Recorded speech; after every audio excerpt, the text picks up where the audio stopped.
Hinatulan naman ng mga kulong ng hanggang 40 taon ng ina ng dalawang Maute members. Si Ominta Romanto o ay ina nga ni na Omar at Abdullah Maute.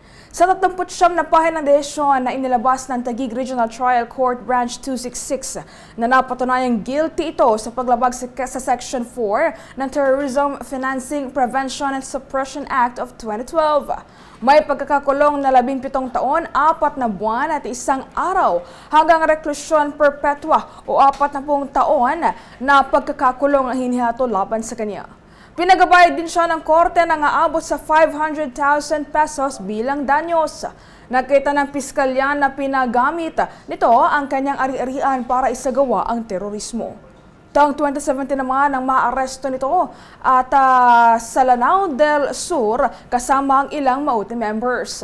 Nakita ang ilang mga improvised explosive device na inabandonang sasakyan malapit sa checkpoint at nang tignan naman ang dokumento ay nakarehistro sa pangalan ng nakatatandang Maute.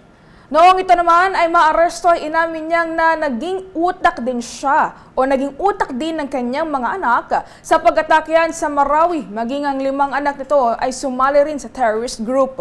Magunit ang mga kabombo noong Mayo 23 ng taong 2017. Nang atakihin nga ng Maute Group ang Marawi City na umabot naman sa 5 buwan ang labanan at nagresulta sa pagkasawi ng ilang libong katao.